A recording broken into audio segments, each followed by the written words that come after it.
All right, welcome back to the Rational Educator podcast.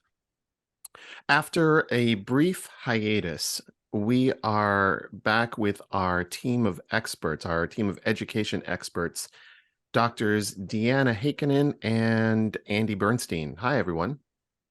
Hey, Hello. hey, Joel. Hey, Dr. D. How's everybody doing? Doing well. It's good to be back. It is good to be back. Well, as usual, we are here to talk about the state of education. And in particular, Dr. Bernstein has a new book out titled Why Johnny Can't Read or Write, or Why Johnny Still Can't Read, Write, or Understand Math, and What We Can Do About It. Now, that's a long title, but the title tells us a little bit about what the book is going to reveal, and it alludes to Rudolf Flesch's expose on the dismal nature of education. And so, Andy, tell us about your choice of the title, what the book is about, and why almost 70 years later, is it possible that things are worse after Flesch's book from 1955? Yes, Joel and Dr. Deanna. Yes, it is worse. The title, of course, Why Johnny Still Can't Read or Write or Understand Math. The subtitle is What We Could Do About It. You're right. Rudolf Flesch published Why Johnny Can't Read, 1955. He was an Austrian immigrant. He knew there was very few remedial reading problems in most of Europe because they use phonics, the tried and true method of teaching reading. In the United States, he pointed out in that great book, there were very few remedial reading problems prior to around World War I because American educators used phonics. Then American educators started to oppose phonics for variations on the whole word method, the look-say method, and the reading in the United States went downhill.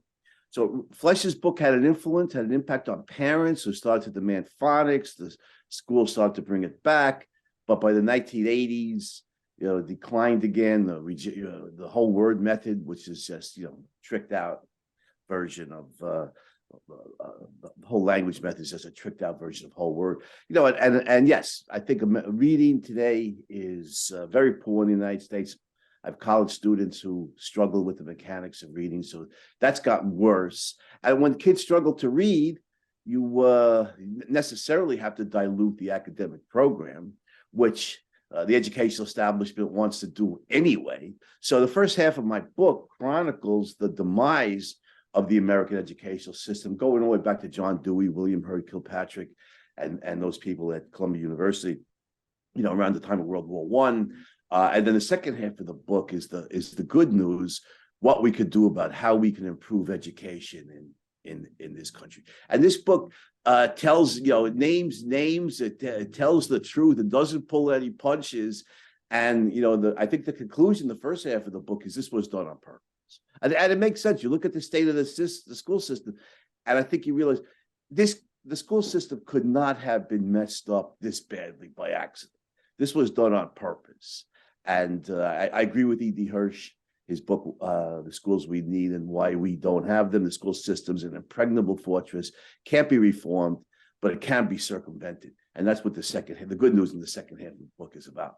Tell us a little bit about why you think it was done on purpose. I mean, for most of the life of the show, The Rational Educator, we talk about some of the roots of where the state of education came from, but why was it done on purpose? Well, first of all, that's a big question. First of all, we have 100 years of this now. Since the progressives in early 20th century, slightly over 100 years. And let's put it this way: if the educators, who was it? Arthur Bestor, right, in his book Educational Wastelands, 1950s. He was a history professor. Talked about the interlocking directorate, the powers that be behind the school system, the teachers' colleges or schools of education, the state departments of education, and the forerunner back then of what today is the Federal Department of Education. These are the powers that be. They control the school system. If they really wanted kids to read, the scores are on the board. The game is over. With every test shows that phonics is the method. At this point, if they reject phonics for any variation on the whole word method, it has to be because they don't want the kids to read. And Dewey said so in so many words. He said, learning to read effectively and gaining academic knowledge is so thoroughly individual an affair. It very easily passes into selfishness. There's no social gain to, kids learning to be independent thinkers. And so the goal back then was, back then, 100 years ago, IQ tests had just come in. And so you IQ test the kids, you find the best and the brightest, they get the academic program, they go on to college, they're society's future leaders, they'll govern, in the legislature, right in the classroom. The rest of us, the overwhelming preponderance of the population, we don't need that much academic training. We don't need thinking, real sharp thinking skills. What we need is vocational training, metal shop, wood shop, home economics, practical skills, hygiene, sex ed, driver's ed. The goal was for most of us is to be good at our jobs and obey the wise rulers of the socialist state.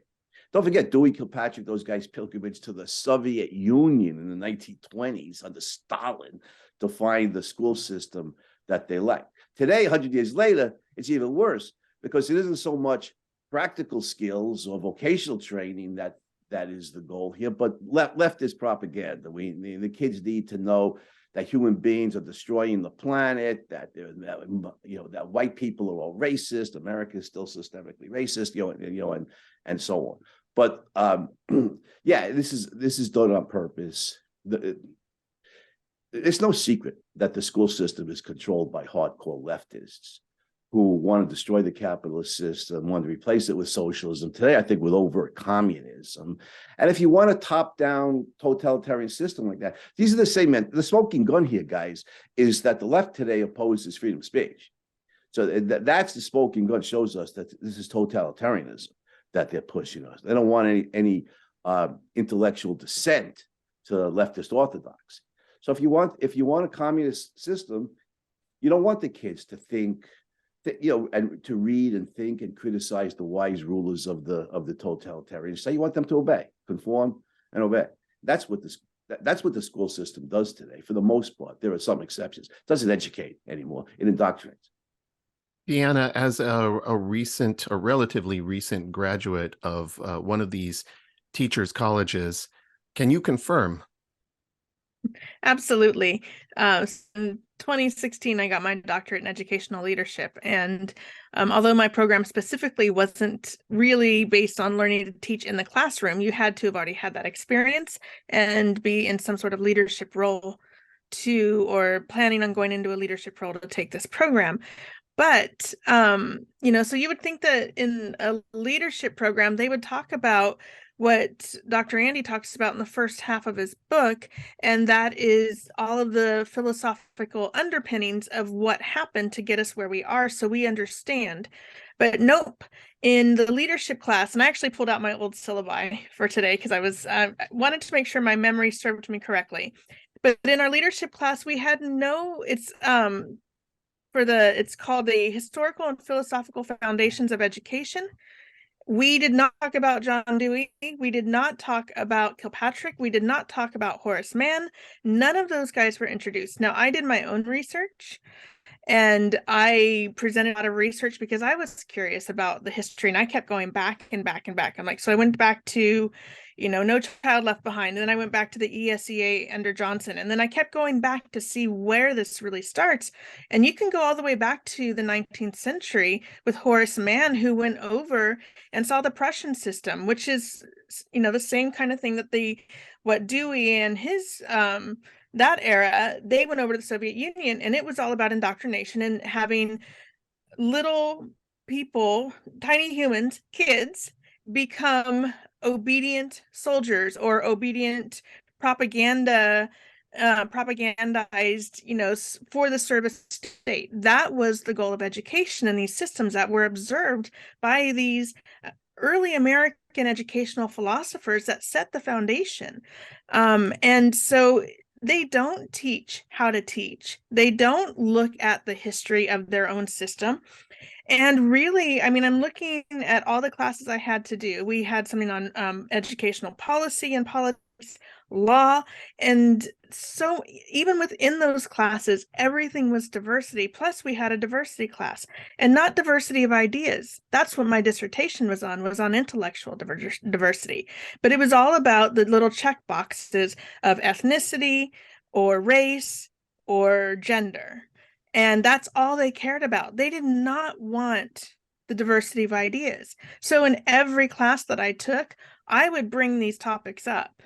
And my fellow educators in my cohort, I could see the eyes roll.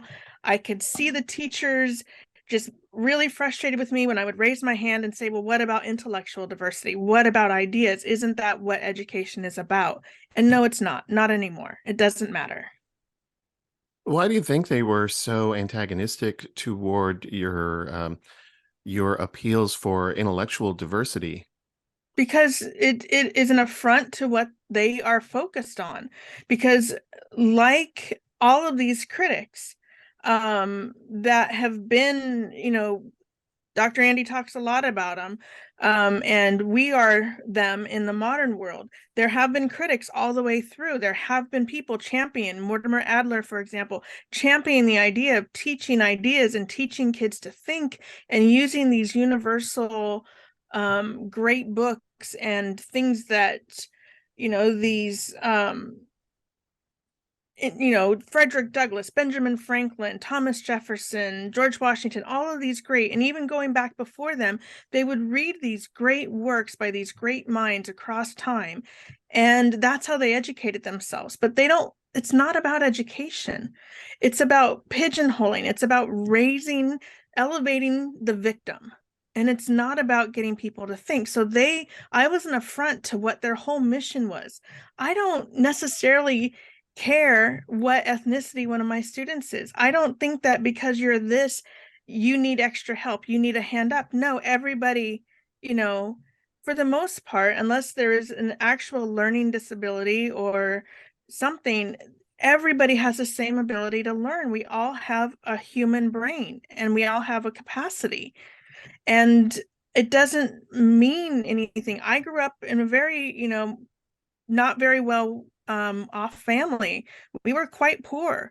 That doesn't mean that I, being a poor kid from that side of town or whatever, I couldn't learn. No, I could go to the library just like any other kid. I could check out books just like any other kid. I could walk myself to the library, and I did, or rode my bike. And so I think that it's just an elevated victim, who's the victim of the week. There And is a that's what we're going to Marxist focus on. element, or not just an element. There's a Marxist root Oh yeah. to this Oh, victimization and absolutely. this need to divide the world into oppressors and the oppressed. Can either of you comment Marxism, on the Marxism and Marxist? postmodernism, both. But yeah, I could comment on that, Joel. But I want to say first, the great Chinese philosopher Confucius a long time ago said the beginning of wisdom is to call things by their right names, and the schools of education, departments of education, they should be called the departments of indoctrination, because that's what they are today. I'm not exaggerating when you talk about Marx.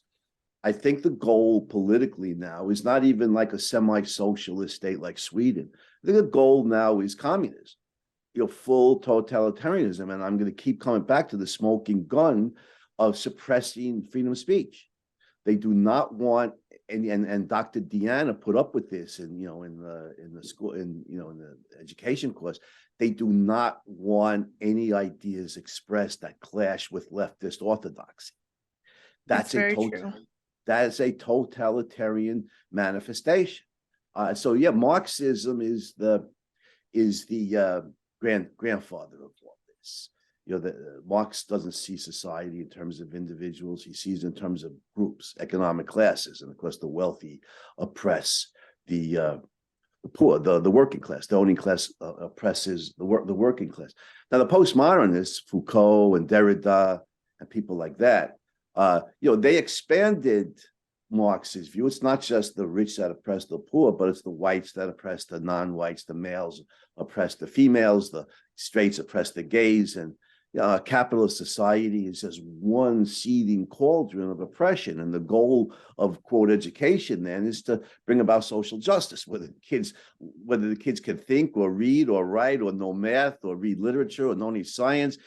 The goal is to indoctrinate them with the goal of social justice. And one part of that, of course, is slavery reparations, redistribute wealth from the large white middle class, upper middle class to the poverty-stricken non-whites. This is their goal. So yeah, it's Marxism on steroids. Marxism and postmodernism is the philosophy driving this, and not an accident then that the political goal is to destroy capitalism, destroy individualism and individual rights, and impose full totalitarian communism. Andy, in your title, you expanded upon Rudolf Flesch's original formulation of Johnny not being able to read to not being able to read, write, or understand math. So it's the aspect of teaching pedagogy, teaching how to teach a student to read is just the tip of the iceberg. It goes to a much deeper level than just destroying the ability to read. It goes even deeper than that. Tell us a little bit more about how deep this goes. Right. I want to point out, reading is the fundamental cognitive skill. And because if somebody's a strong reader, and I love what, what is that book, Dr. D, The Well-Trained Mind by the Wise. Oh yeah, Susan Weisbauer. Yeah.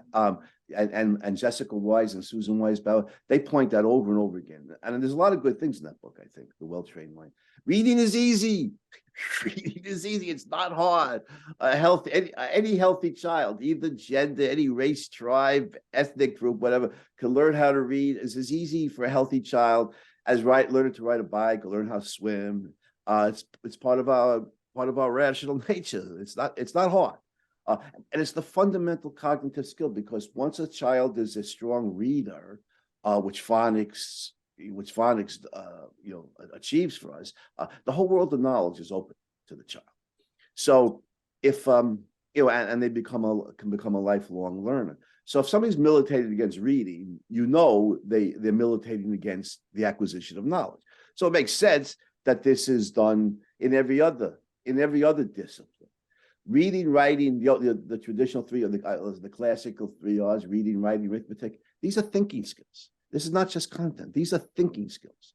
The better that we're equipped to read, write, and do mathematical calculation, the sharper our thinking skills are. And of course, the more independent we're likely to be in judging the policies of the state, or policies of anybody else.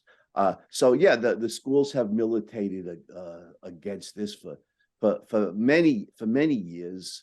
And I can see it today that they'll take history as an example. They don't even call it history. They 100 years ago, more than 100 years ago now, they replaced history with this weird hybrid called social studies, which is a vague, mushy term which could mean anything to different people. Social studies, well, we're studying society. We see society is divided into the oppressor and the oppressed. Let's do something about it. And they teach a little bit of history, but not much. Some schools are better than others. Very little. I think I told you the example. I think it's in the book. A few years ago, before the pandemic shut us down, I had a logic class. 20, making the arithmetic simple, 20 students, all born, reared, schooled, I don't even say educated, schooled in America. 10 out of 20 never heard of James Madison. 10 out of 20 had heard of him, knew he was president of the United States, but 0 out of 20 knew he was the lead author of the US Constitution and virtually the sole author of the Bill of Rights. They teach very little American history. Science, the kids don't know much science. They pseudoscience they get, about man-made, the pernicious human caused warming, but they don't know the first thing about basic geology.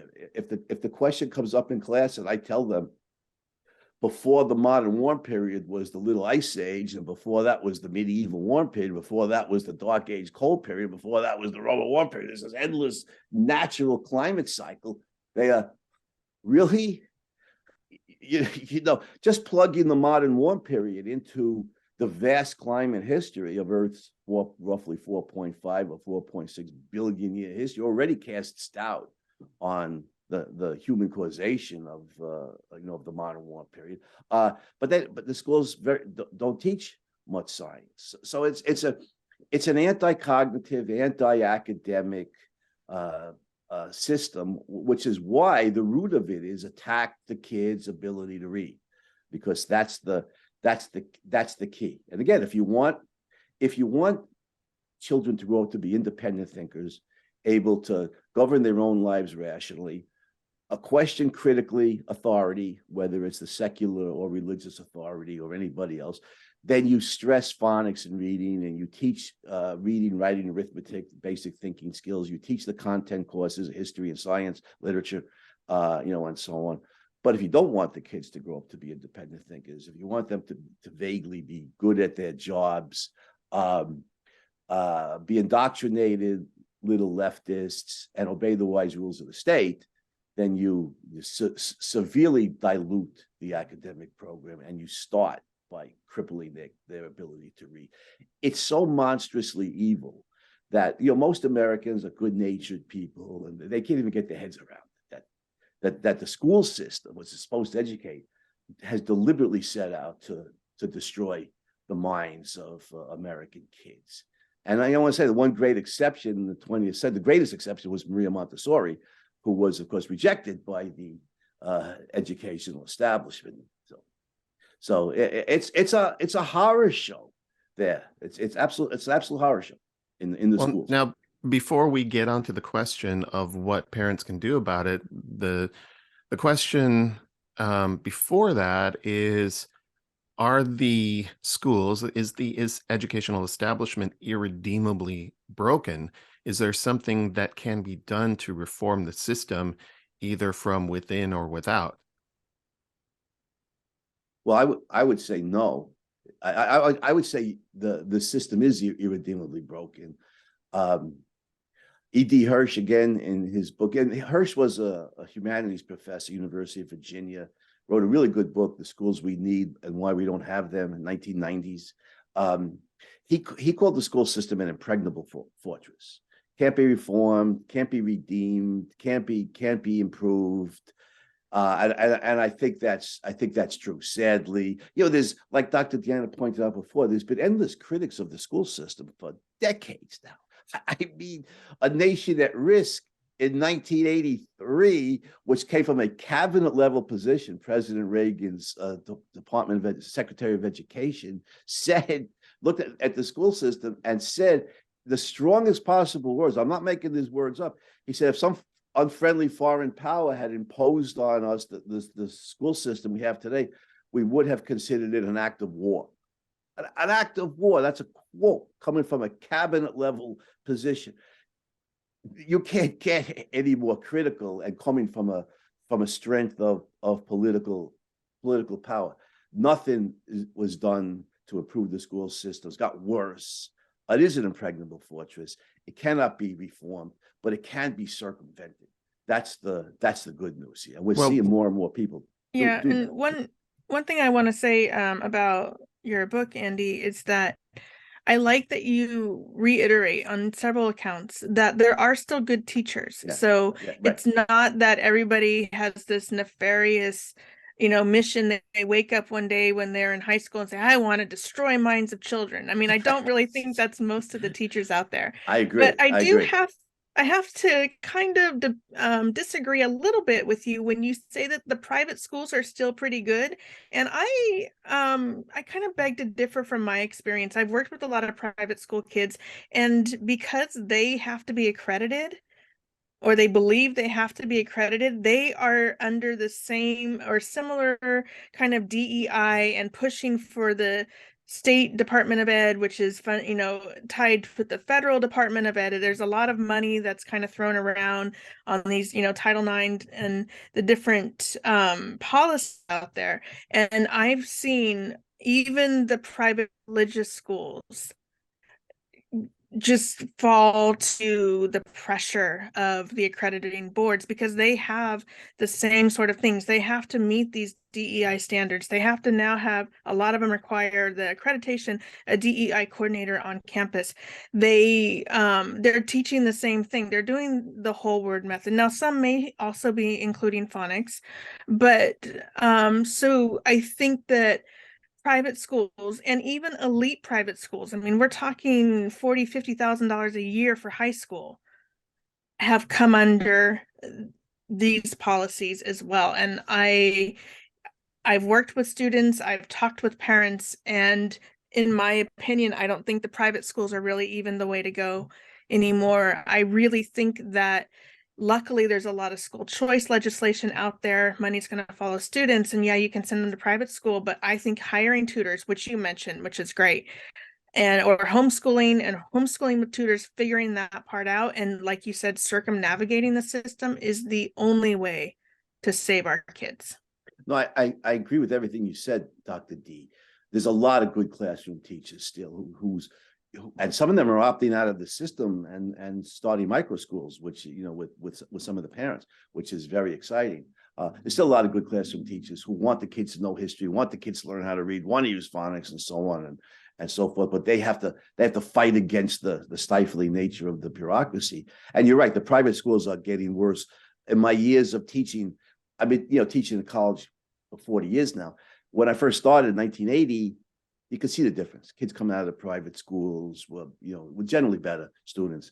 Today, it's indistinguishable. The private schools have gotten worse and worse, and for the reasons you gave. But there is good news here, guys. More and more parents are starting to homeschool, and I think it's exciting.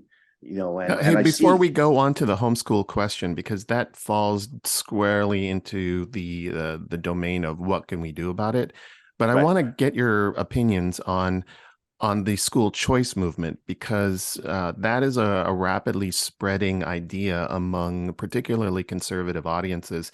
The idea that that the funding mechanisms for students need to follow the student rather than the school or the institution. But given the way that higher level education has progressed, where a lot of government funds and guaranteed student loans are available for college tuition, and how that completely corrupted higher education, how do we see the school choice movement affecting the lower levels? I think it's a step in the right direction. I don't think it's the answer, but I think that it is a stepping stone that probably has to be made, because going and just dismantling the Department of Ed and the entire public school system, like we saw with the lockdowns and COVID, parents all of a sudden had to figure out what to do with their kids, because now in our modern society, they don't have to worry about their kids for 6 or 7 hours a day.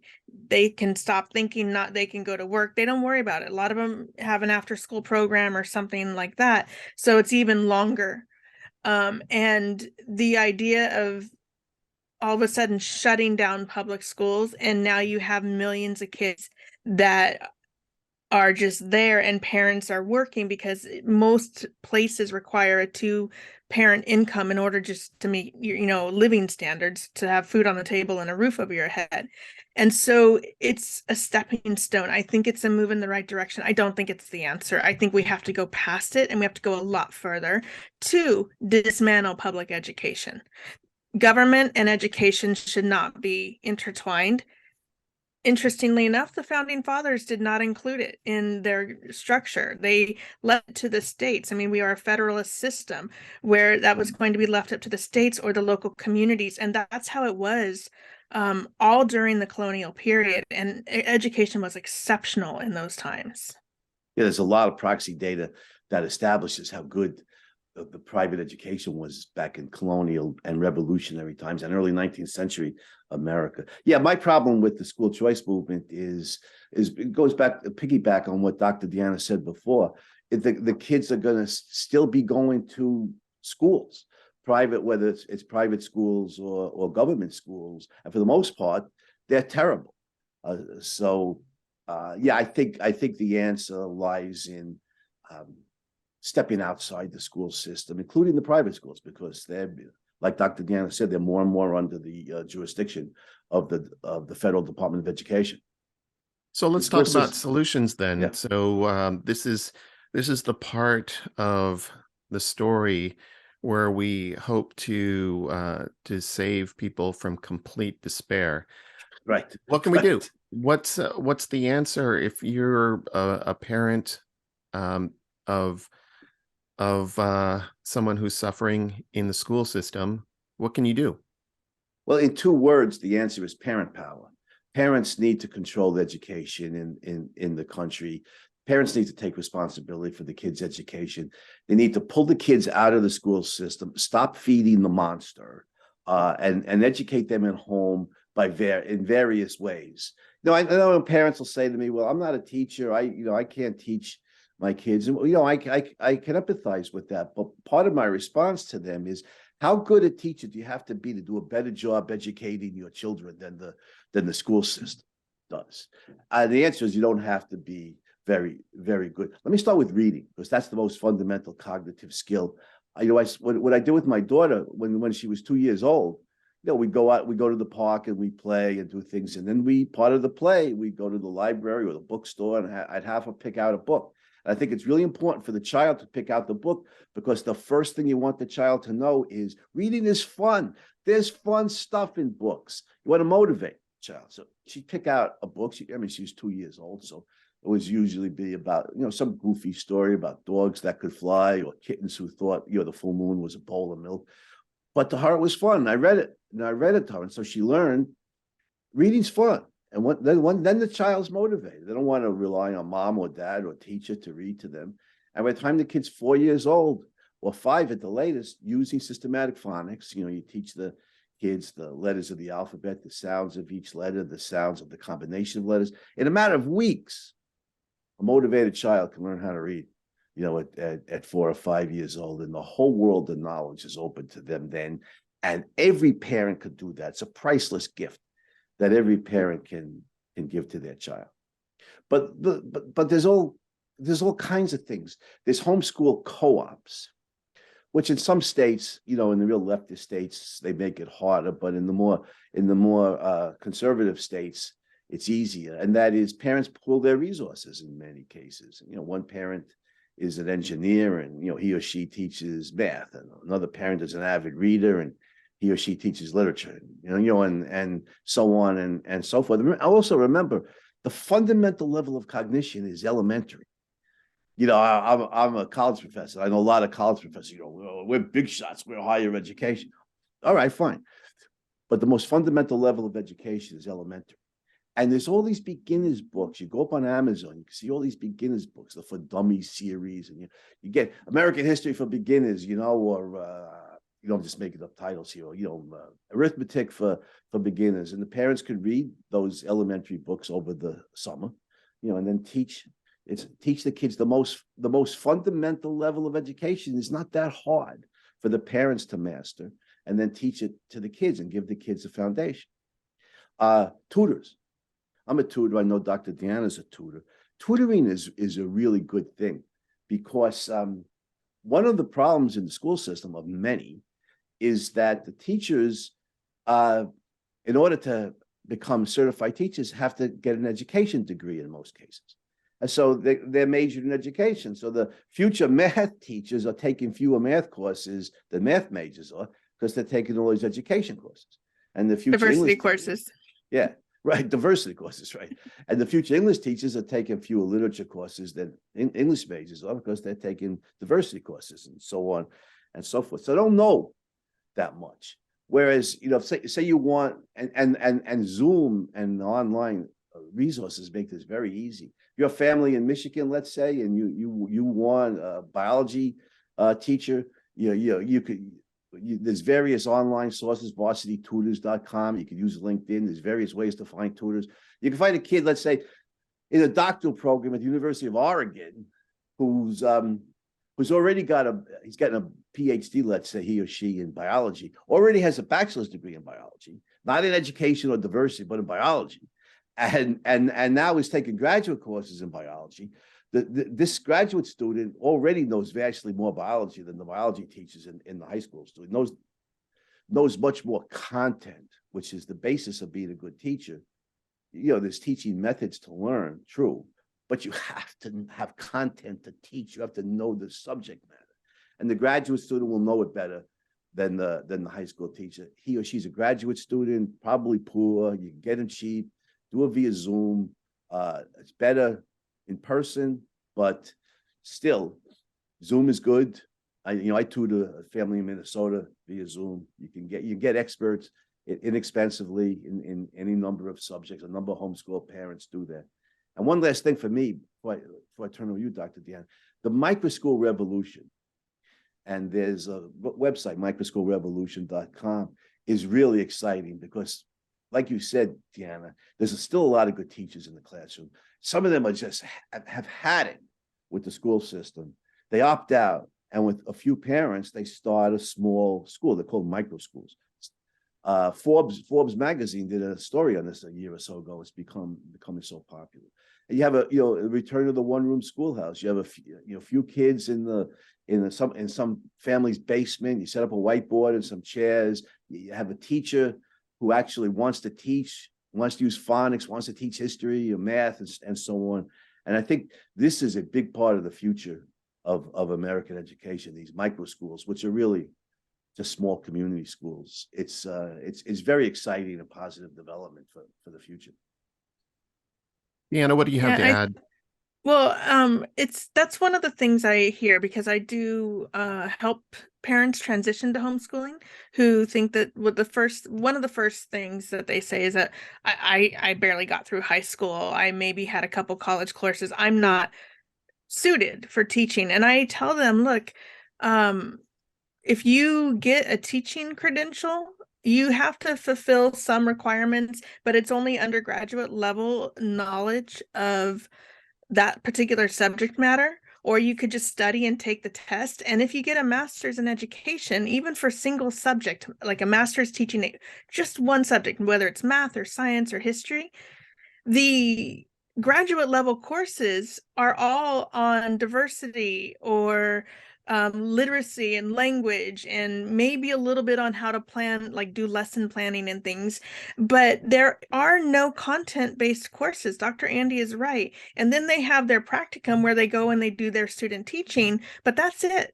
And so it's really a misnomer, and this idea going all the way back over 100 years that we have to have teachers that have this special, I don't know, gift bestowed upon them by this credential is a farce. And I know it, and I know the debt behind it because I have a doctorate in education.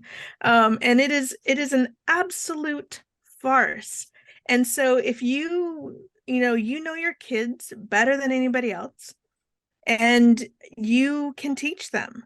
You know how they're going to learn. You know their tolerance level for sitting down or not sitting down, or what they're interested in. Like Dr. Andy said with his daughter, letting her pick out the books.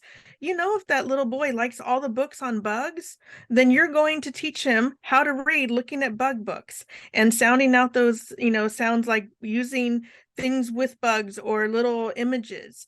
And so I think parents are the most equipped to know their children better than anyone else. You're also not going to have 30 random children assigned to you every year that have all these different personalities and backgrounds and all of these things, and you have to teach to the lowest. They used to say teach to the middle. They now say teach to the lowest, because you don't want to leave anybody behind. Well, what that does is it leaves most of the class behind because they're bored. And that's another issue in our education system. So there is no special anointed people that know how to teach better than you. There are great teachers and there are inspiring teachers. I'm still inspired by teachers I had or fellow educators I know, but any parent can do the same thing.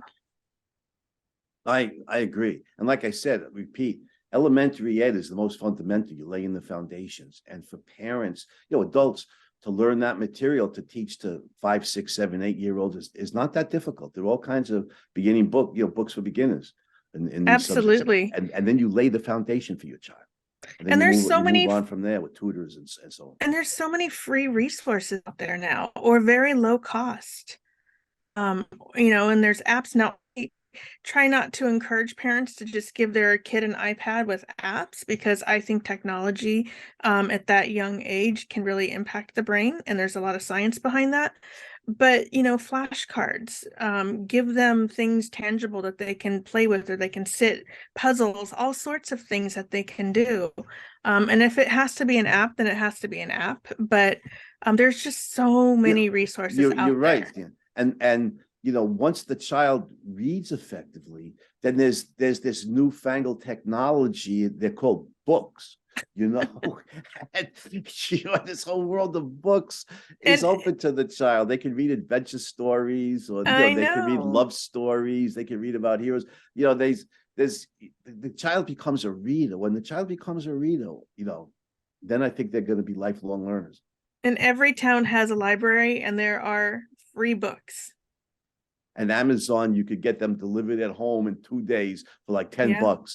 Yep. So yeah, it's never been easy. Absolutely. And how many great works are available for free online? Yeah, Project Gutenberg actually has the McGuffey's readers available. Oh, nice. Very nice. Yep.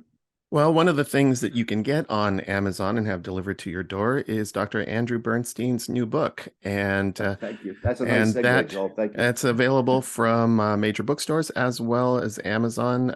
So if you are a parent who is concerned about your child's future, that's the first thing you should do. Get Andy's book. The second thing you should do is listen to our podcast. If you know parents who are interested in these kinds of issues, please make sure you share this podcast with them. Make sure you hit that like button so that it will help our podcast grow. And at the tail end of this episode, I want to ask first, Andy, how can our listeners get a hold of you if they want to consult with you, perhaps get tutoring sessions for students, and other things that you might have to offer? Well, thank you, Joel. My website is www.andrewbernstein.net. So it's andrewbernstein.net. They could contact me through my website one way. I have 5,000 Facebook friends. They could contact me on Facebook. So it's easy enough to for anybody who wants to contact me to do so. All right. And Deanna, we've already talked about how you're tutoring a lot of students these days. How can interested parents find out about your services? You can find me, you can email me, Deanna at passionatehomeschooler.com, or you can follow us on Facebook or Instagram, Passionate Homeschooler. All right. And you also do consulting for homeschool or prospective homeschooling parents who are currently not homeschooling but might want to get their students headed in that direction. Absolutely. I consult for parents thinking about homeschooling, not really sure how to get started, and I can get you in touch with the right materials on how to get started, the big questions you need to ask, and the legalese, how you withdraw your kids and not have the truancy police at your door. All right. Well, thanks to our panel of education experts for discussing a topic that's not the most happy or inspiring one these days, but at least we know that there is some kind of solution if we can all just head in that direction. But thanks for being here on this episode, and we'll be back next time with another round of discussion about this sordid topic. Thanks, guys. Thanks, Joel. Thanks, Dr. D, and everybody out there in education land. See you next time. Thanks.